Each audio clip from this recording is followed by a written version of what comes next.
Chapter 6. Sean's breath condensed in the air.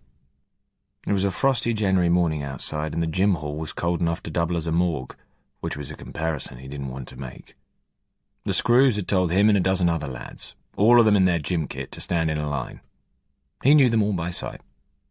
Sean was surprised so many had turned up. There'd been nods and grunts when they all set eyes on each other. The closest any of them were going to get to something like, "Hi, how are you?" There was a faint air of embarrassment hanging over them. Time was something they all had plenty of, but Sean didn't know anyone who would spend it here without serious persuasion. He wondered if the others had been through anything like he had to motivate them. With Sergeant Adams, apparently, it was being knifed into a coma. With Sean, it was seeing a friend dangle from a pipe. All his life, Sean had made a conscious effort to be more like Gaz. And apparently being like Gaz could lead to that. No.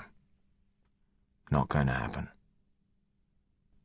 The dull clank of the gym door closing was followed by measured footsteps as Sergeant Adams came to stand in front of them. He was flanked by two other men, both seriously muscled. All of them wore pale green t-shirts and camo trousers, with their names marked in black on the left breast. The sergeant's voice echoed round the gym. "First of all, well done to all of you for turning up. This was by invitation only. Some of those invited declined the offer. That's their decision. This is yours. You've already made a change to who you are and what you're about." If this was just going to be a motivational chat, Sean thought, then he was going to walk. "The fact is," continued the sergeant, "that an initiative like this doesn't work if people are forced to do it. The army is for volunteers only. Conscription's no good. We want to work with people who want to work with us. That way we can achieve something, and so can you." Sean was getting fidgety. He wasn't the only one. "So if you're ready, I will hand over to Corporals Edwards and Grant." The bigger of the two corporals stepped forward. His skin was as black as the other corporal's was pasty white. "My name is Corporal Grant. You can call me Corporal." Sean wasn't sure if he was trying to make a joke. Regardless, no one laughed. "For a soldier to be effective on the battlefield, he needs to be well trained and he needs to be fit. And I don't mean being able to run a couple of miles in fancy dress for charity. If you don't like to push yourself, then take the easy option and sod off right now, because I promise you, you will be pushed, not simply to your limits, but beyond them. Understood?" No one answered. "And just so you know, if I ask a question, I expect an answer. And the answer is, yes, Corporal." Sean joined in as the line of inmates chorused weakly. "Yes, Corporal." "What was that meant to be?" yelled Corporal Grant, stepping forward. "You need to make yourself heard." Sean had seen too many war movies where the toughest shit drill instructor shapes an unpromising crew of cadets into killing machines, mostly by screaming at them. He had to suck his cheeks in to stop the snigger. Grant glanced sideways at him, only for half a second, but the hardness in his eye was enough to drive all the smirks right out of Sean's system. "Again," the corporal ordered. The line tried again, and this time Grant seemed a little more satisfied. "Better. Now in a line, start jogging around the edge of the gym, and if any of you cuts a corner, you get 10 push-ups. Move." 20 minutes in, Sean was screwed. His legs were barely able to keep him upright, and his lungs felt close to being coughed up in a spew of blood and vomit. "Keep going," Corporal Edwards barked as Sean and the others switched from another dash down the hall back to pushing themselves through a series of burpees, dropping from a standing position to the floor in a crouch, to spring out into a press-up, then back up again. "Pain is weakness leaving the body, that's all. Do not give up. Do not quit." Sean felt dizzy as he staggered to the assigned spot for the next round of burpees. They were a killer. With every rep, his body seemed to get heavier and heavier, with more and more effort needed to get himself back to standing again. Down the line he saw one lad drop onto his face. Corporal Edwards was immediately next to him, yelling at him not to give up, to keep going. The lad dragged himself up, made to walk out, but the corporal followed him. Just as Sean expected to see the lad disappear through the gym doors, he turned and was back in line. Sean focused on his own movements. Every muscle was a line of fire, running into joints which felt like they had molten lead pouring into them. He'd been chased by the police. He'd run from other gangs. He'd been in fights. He'd even jumped a 3-meter gap between roofs and hit the wall opposite, but this was way beyond all that. So why didn't he stop? No one was making him do this. He could just walk out and go back to a life of staring at walls, just waiting to return to the outside world and end up like Gaz. Something was keeping him here, forcing him to push through the agony, and he ignored the alarms sounding in his mind to just stop. A whistle blew. "Right, girls. Grab yourself a drink, have a breather. Well done." 12 lads slumped by the wall, chests heaving, hair plastered, clothes soaked with sweat. Sean clutched his water bottle, but suddenly found he didn't have the strength to lift it to his mouth. He let it drop back on the floor. He would try again in a moment. "Jesus," the lad next to him forced the words out between gulps for air. Sean couldn't turn to look at him. His head just sort of flopped round on his shoulders. The lad's face was split with a huge grin. I feel like I just had the best shag ever." You're... Sean had to take even bigger breaths just to get the sentence out. "You're definitely doing it wrong, then." They collapsed in helpless sniggers, which they didn't have the strength to stop. Then the whistle blew again. The rest of the session raced by in a blur of sweat, pain, and exhaustion. Back in his cell, it was all Sean could do to stop himself spinning down to unconsciousness on the floor. He managed to make it to his bed, limbs aching and shaking. He lay down, passed out. "No fucking way. You're joking." Sean was sitting with Copper over dinner and the conversation wasn't going well. "No," he said, shaking his head. I'm proper serious." Copper stopped eating, chucked his cutlery down on his tray. The knife landed in a puddle of congealing gravy. He didn't seem to care. "You can't be," he said. "You hear me?" "Well, I am," Sean replied. Copper shook his head, pointed a thick finger at him. "Nah, you're not listening to me, Shawnee. You can't be serious. It's a statement, right? It's me telling you, so you better listen." Sean stopped eating, eased himself back on his seat, just far enough to be out of Copper's range. He didn't like the dark look in those eyes. "It's got nothing to do with you," he said. "It's my life and my decision." Copper lowered his pointing finger, but not his stare. "So you want to join the army?" "Didn't say I wanted to, just said I was thinking of it." It had just been there in his head when he woke up. He had opened his eyes and looked at the grey wall of the cell, and then there was an explosion in his brain. It doesn't have to be like this. He had a way out, if he wanted to take it.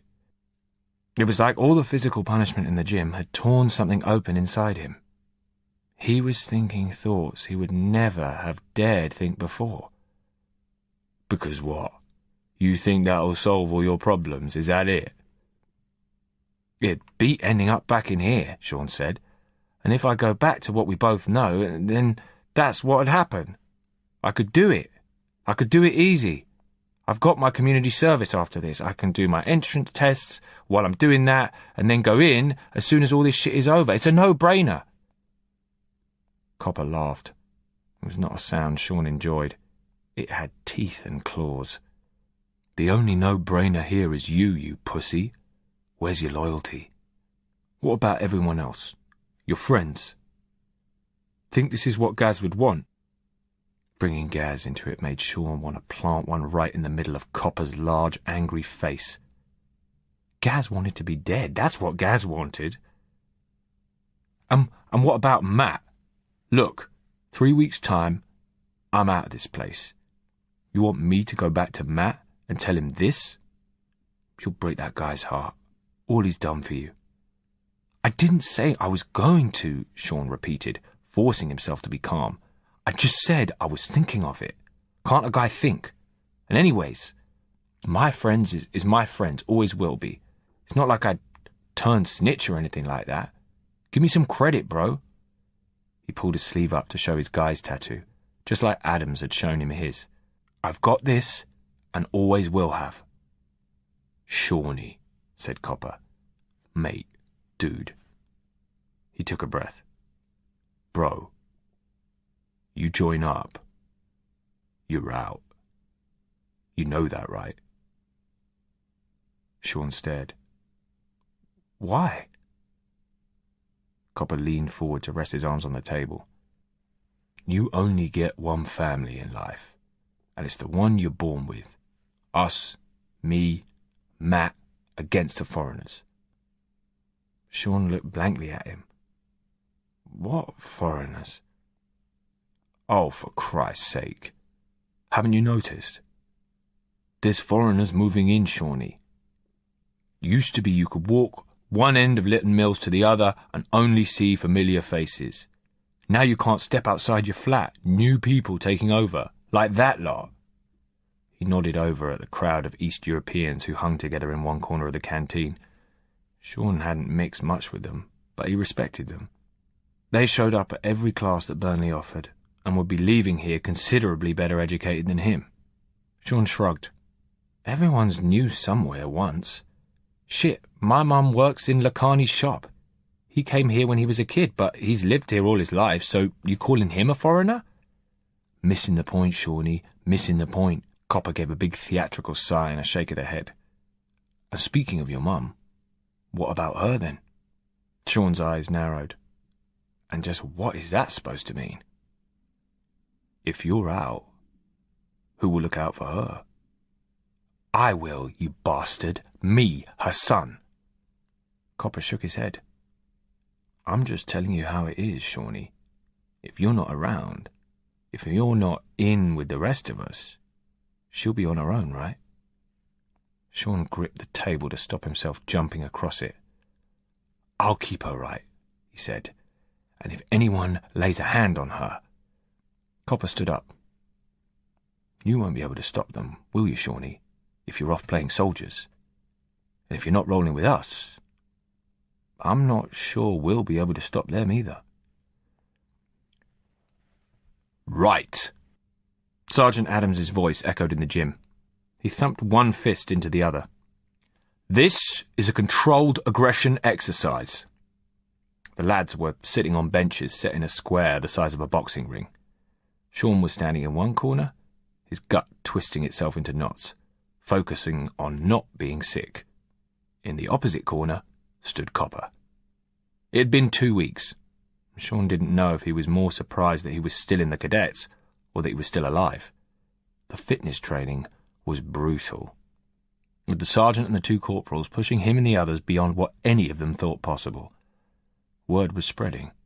A few other lads had accepted Adams's invitation to join in, and Copper was one of them. The fuck? That had been Sean's involuntary reaction when he saw Copper's bulk straining against his gym kit, standing in line with the rest of them. He had mostly succeeded in avoiding Copper since their argument in the canteen, and with only a week to go before Copper's sentence was up, Sean had been hoping he could make it all the way through without any more encounters. Copper had winked. Someone's got to keep an eye on you, Shawnee. Now Copper was smiling. Didn't make Sean feel any better about what was about to go down. They were both wearing boxing gloves. Sean was surprised by just how heavy they were. They seemed to drag his hands towards the ground. Adams continued to brief them. As soldiers, you need to be able to manage your ability to draw on something that most people cannot comprehend, to switch from calm to mental in a beat. Sean noticed Copper's grin got even wider. Fuck, he thought. The big bastard's going to kill me. You have a minute in the ring with your opponent. It's not a question of winning or losing. Instead, this is about not quitting. You get knocked down, you get back up and pile in. You get smashed on the nose, you retaliate harder. Best defense is attack. You will be nervous, you will get hurt, but it's just 60 seconds. Get in there and fight. That's all there is to it. Sean took a slow, deep breath. The sergeant's pep talk had done nothing to make him feel any better. Ready? Adams asked. Sean nodded. Copper nodded. Of the two of them, only Copper was smiling. The sergeant bumped his fists gently together as a sign. Sean held out his gloves. Copper knocked his own gloves against them. Technically, it was the same as shaking hands, but the gleam in Copper's eye was still there. When I give the word, you fight, said Adams. Fists only, no biting, kicking, headbutting. If your man goes down, you let him get up again. Keep it clean above the belt, and just keep going. He stepped back. Fight! Copper was into him like a freight train. Sean was barely able to get his hands up in time to block the attack. He fell back, dodging as best he could, arms in front of his face for protection. Copper was relentless. Sean knew the rest of the lads were cheering them both on, but he couldn't hear them. The only sound he was aware of was thud, thud, thud. Copper's fists pummeling into his arms. He had to do something, but what? He'd been in fights. But most times it was little more than a quick exchange of blows, then a lot of running away. Here there was no escape.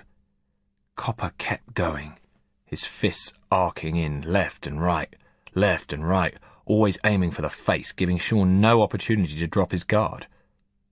And that was how Sean saw his chance. There was no variety to Copper's attack. It was just all in. No change of target or punch, no jabs, no crosses, just bang, bang, bang. Sean ducked his head, and Copper's swing from the left went wide, exposing his side. It wasn't much, but it was enough, and Sean was in. He drove his right fist hard into Copper's ribs. Copper gasped, and the steady rain of blows faltered. For the first time, he moved his arms to protect himself, instead of just attacking, but he had worn himself out and he was slow. All Sean had done so far was protect his skull, and he was still fresh, so he pressed home with his attack, hammering in with another heavy crunch to the ribs. Copper woke up just enough to change what he was doing, but his shot went wide again, a right jab that just scraped Sean's forehead. Sean stepped in, thumped a hammer blow to Copper's stomach, then another. He kept himself coiled up, then launched an uppercut to Copper's jaw. It connected, and Copper went down hard. The sergeant blew his whistle, and Sean heard something he'd never expected to hear. Lads around him actually applauding and cheering his name. Harker! Harker! The corporals were attending to Copper, who was struggling to sit up. Adams took hold of Sean's wrist and held it out to Copper. Shake, Mulroy. Copper looked up, dazed. The sergeant shrugged and picked up one of his gloved hands. He bumped it against Sean's. There, no hard feelings. Yeah, like fuck, Sean thought as Adams led him over to his corner. Thought he was going to kill you, the sergeant said, removing Sean's first glove. But when you finally switched on to what was happening, you did seriously well. I was just trying to stay alive. Of course. He began to unlace Sean's other glove. But whether you realise it or not, you read the situation and you only attacked when you saw an opportunity. You took the fight back to your attacker, and you turned what he was doing against him. Sean said nothing. God help me, I see a soldier in you, said the sergeant. He rapped Sean gently on the forehead with his knuckles. Potential for one, anyway. The second glove was off. All Sean wanted to do was sit and ignore just how sore everything felt. He looked over at Copper, who was finally sitting up. Bruised face, bowed, resting his arms on his knees. Okay to talk to him, he asked. Of course. The corporals had got Copper's gloves off and had moved on to the next pair scheduled to fight. Sean went over and crouched down in front of his opponent. Copper looked at him with dazed, puzzled eyes. Fuck me, Shawnee. His face was serious. Where did that come from? I figured smashing you up would be easy. I'm joining up. Sean looked him straight in the eye as he spoke. And you can tell the guys that if anyone even thinks of laying a finger on my mum, I'll do to them what I just did to you. He tapped Copper gently on the head, the way Adams had done to him, and grinned. Bro,